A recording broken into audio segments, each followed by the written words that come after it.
Hi,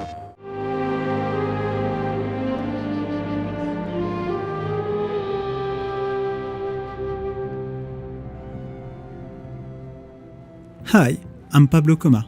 I'm the game director on Outcast, A New Beginning. Outcast, A New Beginning is a third-person open-world action-adventure game.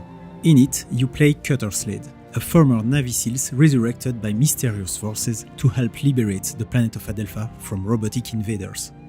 When imagining what the game will be about, we decided that a key point would be to make it completely non-linear. After a brief tutorial, you can go literally anywhere in the world. We don't lock remote locations behind an experience system. The first Outcast was of course our main inspiration, but more recently, Breath of the Wild was a fantastic game using the same design principles. We tried to keep the same feeling of liberty, but give the player different tools to exploit it. Like the gliding suit that can go really fast and doesn't consume energy, so if you start on top of a mountain, you can glide for a very long time. And other skills allow you to move fast on the ground from very early in the game.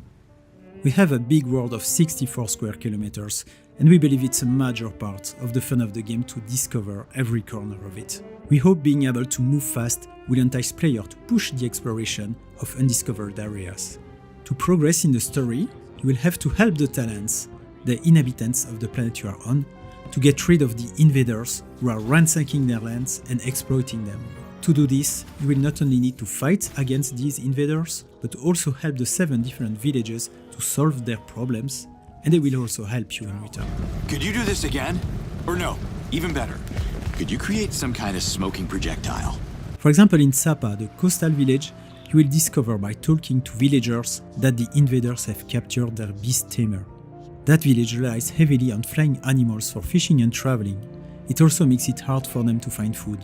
At this point, you can choose to either help them fish using your jetpack, or immediately rescue the beast tamer who is captive in a nearby enemy base. So after you free the beast tamer, the villagers will offer to assist and fight for you in their own way. If you help them tame new animals and manufacture bombs, they could fly above your combat location and drop bombs to help you in combat. You can choose where to start the quest. If you ask the beast tamer about flying animals, you'll be sent to gather them, but it will be challenging. They need specific larvae as bait, and you must attract them by shooting larvae nests. Be cautious, as the nag bees won't like you using their larvae as food. Once you bring the flying bees back, the taming process begins, which takes time. Alternatively, you can start by making bombs. You need to go to Descent for materials, complete various missions to gather them and assist the artificer in crafting the bombs. These tasks can be done in any order. Descent also need food due to the invaders, so you must help Sapa get more fish. Eventually, Sapa will send fish to Descent, and in return, Descent will send bombs to Sapa for their beast riders to use. A bomb for a fish. How does that sound for a trade? I could make that happen. And that is another thing we wanted to tell in the game. It's not just about finishing one village and then proceeding to the next one, it's about the different villages helping each other. The story of Outcast is about bringing back unity in the Talent civilization. During combat, the player will be able to use the powers we talked about, like the aerial bomb raid, but they will also have a whole arsenal at their disposal.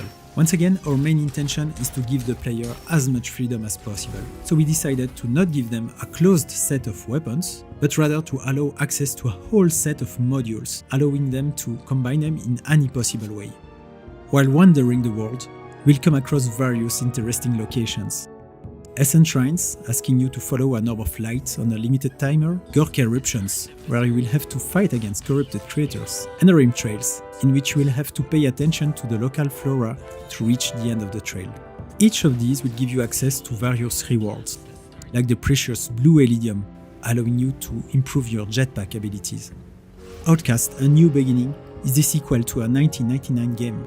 We tried to make it completely accessible to newcomers, but also add some surprises for long-term fans. We paid much attention to respect the lore of the first game in every detail, with multiple members of the team being part of the original Outcast team and working hand in hand with the fan community of the first game.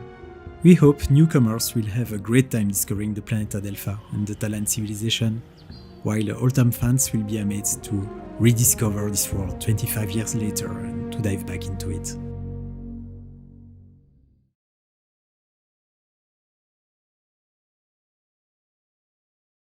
ステーション